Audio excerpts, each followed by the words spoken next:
For the better part of 2 decades, this abandoned site served as the only relic of what would have been the tallest building in the Western Hemisphere. A $500 million gamble that the 2008 financial crisis turned into Chicago's most expensive piece of nothing.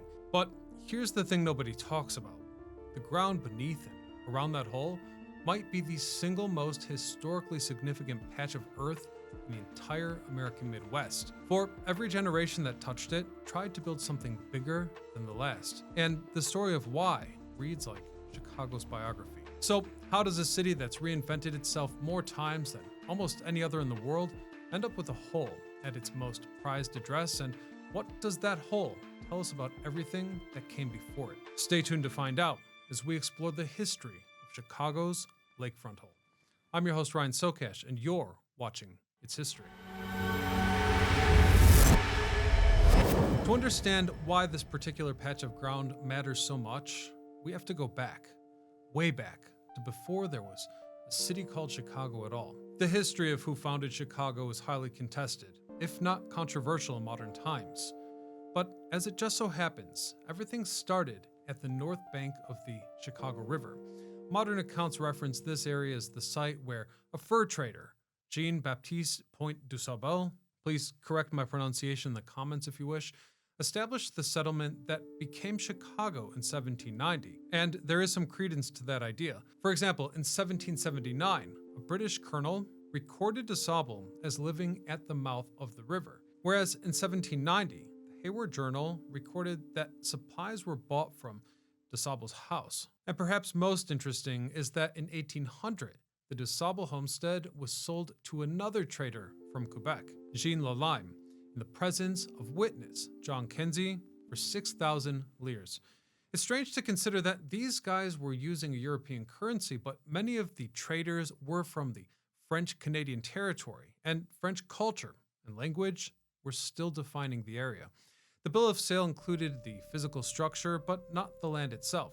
You see, around that time, the area was still the Northwest Territory, and there was no local municipal government in place, implying this sale was done under the order of a process called witness of standing, where a seller, buyer, and witness sign a deal in the presence of a notary and then send a copy of that transaction to the nearest American office of the Recorder of Deeds, in this case, Wayne County, Detroit. With that in mind, it was actually a major stroke of luck that this particular document was sent out of state, because when the entire city burned down in the Great Fire of 71, it would have certainly been lost, and we wouldn't even have known this part of the story. Anyhow, de Saubel was thought to have liquidated his estate in his 50s to spend out the rest of his days in Missouri, which was then still a part of Spanish Louisiana. Some accounts suggest that he was commissioned by a colonial governor to operate a ferry across the Missouri River and spent the rest of his days with his children and grandchildren. Though this is quite speculative and no one knows for sure where de Saubel was laid to rest.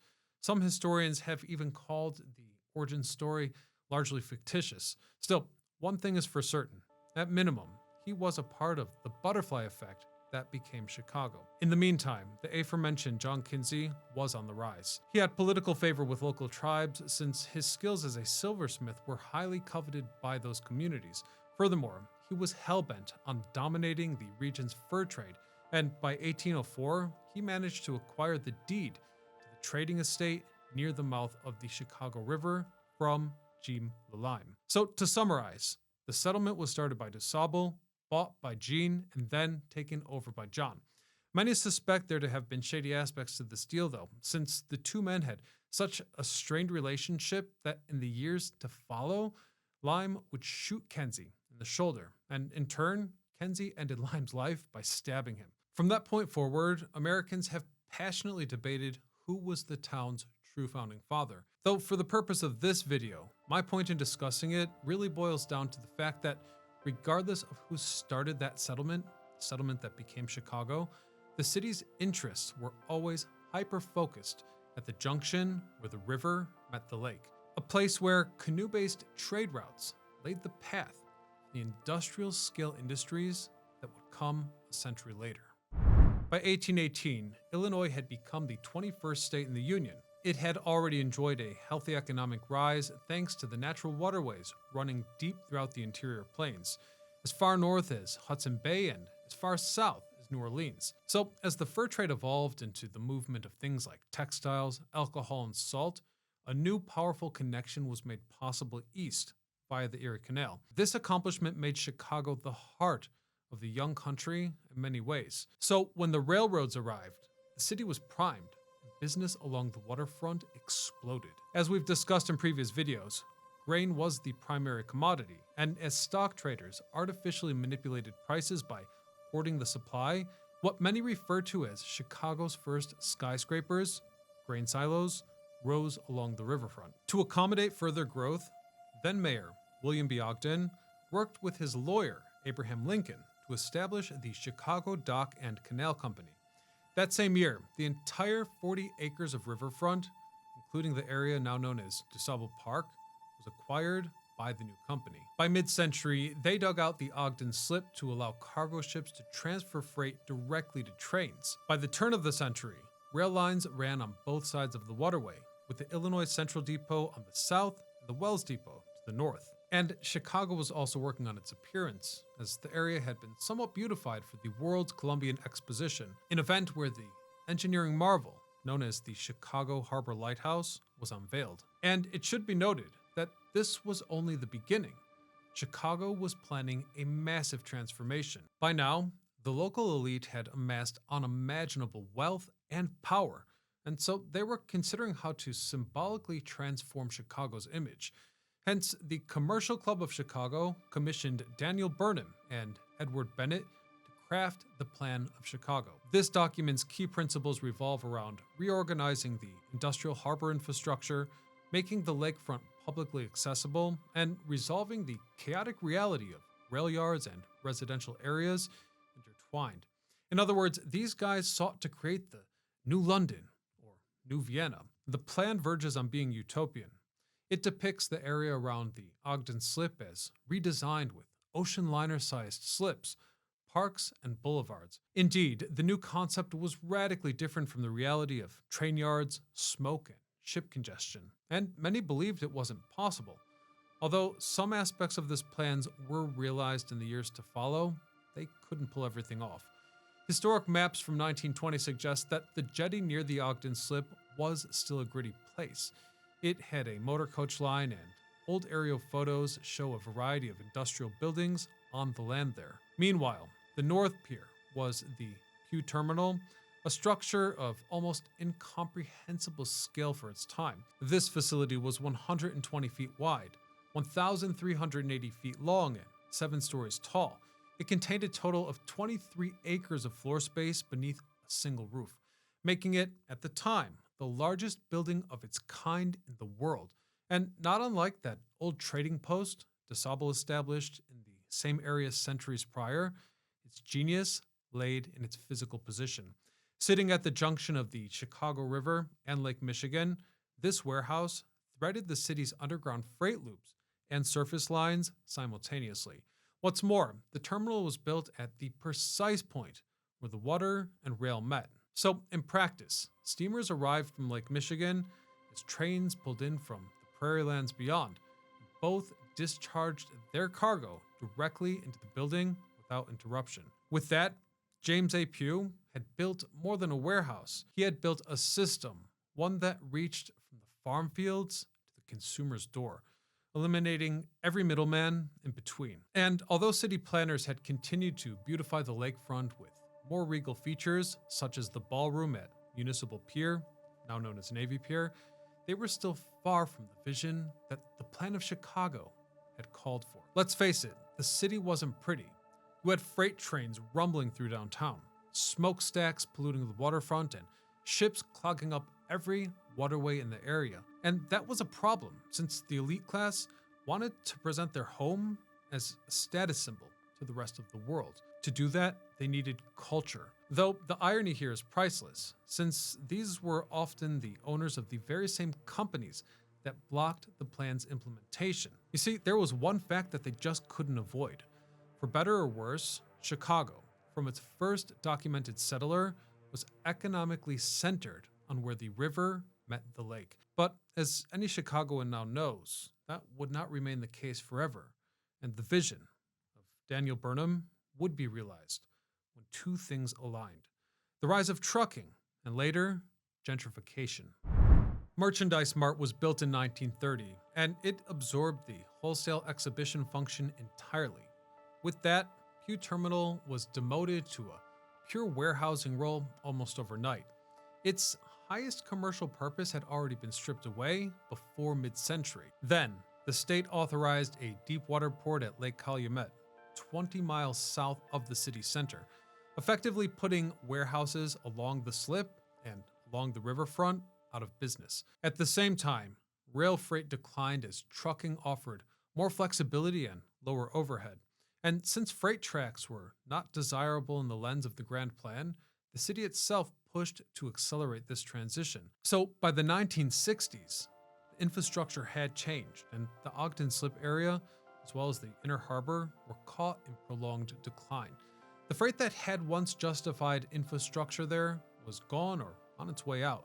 The buildings were aging, underutilized, and expensive to maintain. And thus, without any active commercial purpose, major urban decay set in. After just a few years of this blight, the first major step towards gentrifying the district occurred with the construction of Lake Point Tower. With Navy Pier at its east, Jane Addams Memorial Park to its north, and the then soon-to-rise River District to the west, developers saw what almost no one else could. They recognized that the gritty industrial lakefront would one day become some of the most coveted real estate in the world. And so in 1965, they rolled the dice, and construction began on one of the tallest apartment buildings in the world back then. Before and after photos of the building's site suggest that nothing major was demolished to make way. However, many industrial buildings in the vicinity were eventually lost to the road ramps of Lakeshore Drive. Curiously, during construction, the building served a dual purpose: as a striking residential skyscraper and as a giant real-world testing station for structural engineering. Instruments embedded throughout the building and a seismograph mounted at the tower's top would measure how the structure responded to wind, whether it swayed under gusts or steady pressure, and how quickly it rebounded. The goal wasn't to verify safety, but to confirm in the real world what engineers could previously only theorize in a lab. These results mattered because its three curved Y-shaped wings, designed to withstand the extreme winds of Lake Michigan, later served as inspiration for the Burj Khalifa, the current tallest building in the world. Completed in 1968, Lake Point Tower is 645 feet tall, has 900 units, parking for 700 cars, penthouse, and views unlike anything else in Chicago. Now, although it doesn't seem like a big deal from today's perspective, this tower has had a powerful impact on defining Chicago as a global city and deserves some recognition. Over the years, some major American public figures have called the tower home. For starters, it was basically endorsed by the celebrity class from the very beginning. Dolly Parton and Tom Selleck were known to stay there during their visits to Chicago. In the 1980s, Alice Cooper lived there while stepping away from LA. Apparently, he remarked that half of the Chicago Cubs also lived in the building at the time, a claim which, if true, is also a powerful cultural notion for Chicagoans from the northern part of the city. But the list goes on. Athletes like Scottie Pippen and Sammy Sosa were reported to own units in the building. And finally, Tom Cruise was also spotted there somewhat frequently as well. This celebrity status matters to a city's broader perception, especially when it becomes amplified by the media. Case in point, Hollywood productions began to feature the tower in films. From exterior shots in 86's Raw Deal, featuring Arnold Schwarzenegger, to Sandra Bullock's appearance in While You Were Sleeping, and of course there was Meet the Parents at the turn of the 21st century. So why does this even matter? Well, for all their faults, high-status media figures and celebrities are used to craft the public perception. You consume big names as entertainment, but in the end, it's mostly marketing. It's influence, and it works. Anecdotally here, my own mother would take me urban exploring around that bend in Lakeshore Drive in the early 1990s, which might also reveal to you where I developed my type of curiosities, but that's beyond the point. I specifically remember her saying, Ryan, this area around Navy Pier was always considered to be seedy. Like it's the type of place that you weren't supposed to visit. But now it's in the movies. And I don't think she was the only one who had that impression. By 1985, a new master plan called for City Front Center to be developed along 50 acres of decaying industrial and port facilities. As for the Pew Terminal, that building was renovated between 88 and 89, and it was converted into a retail center, office complex, which was called North Pier, offering restaurants and shops where steamers and freight trains had once discharged cargo directly into the building. Though the retail experiment failed when Navy Pier was massively redeveloped in 95, drawing foot traffic away in fierce competition. Even so, step by step, the entire area transformed into a place for the public, the type of place where tourists flocked. And so I might even go as far as saying that this is the type of place that Daniel Burnham imagined when crafting his plan, bringing us back to the topic of that bizarre-looking circular hole. In the new millennium, Chicago was ready to take the lakefront gentrification process to an entirely new level by doing what it's always done best, reclaiming the title for the world's tallest building. In this case, the Chicago Spire. Proposed in 2005 by Irish developer Garrett Byrne and later taken over by Santiago Calatrava, one of the world's most celebrated architects, the tower was designed to rise 2,000 feet into the sky. This twisting, tapering drill bit design would have made the spire one of the most recognizable structures on Earth, which perhaps would have been a poetic conclusion to everything that came before it. DeSable had recognized the value of that bend in the shore with his trading post. Pew had industrialized it into the largest warehouse on the planet, whereas the developers of Lake Point Tower had gambled on it when no one else would. And now, it was to be crowned with something that would have even made Burnham pause. And so, ground was broken in 2007. As the caissons went in, it seemed like Chicago's next chapter was upon us. But then, the financial crisis hit. Construction stopped almost immediately, and it never resumed. The developers just walked away. And although the city pursued legal remedies, years passed, and the foundation slowly filled in with groundwater. The hull itself was roughly 110 feet deep, 75 feet across, and for nearly 2 decades served as an almost symbolic throwback to what the area once was, blighted. The hull was eventually filled in 2023, and the site was redeveloped into a less sensational residential complex. So that's the story of Chicago's lost spire hull. I really hope you liked it, and if you want to take a deeper dive into many of the other locations discussed today, don't forget to check out our Chicago History playlist by clicking right here. Also, if you've got an episode idea, please let me know in the comments section below, or feel free to commission your own episode by joining our members community. I'll check that about once a month, and we'll see where it goes. Otherwise, as always, this is Ryan Socash, signing off.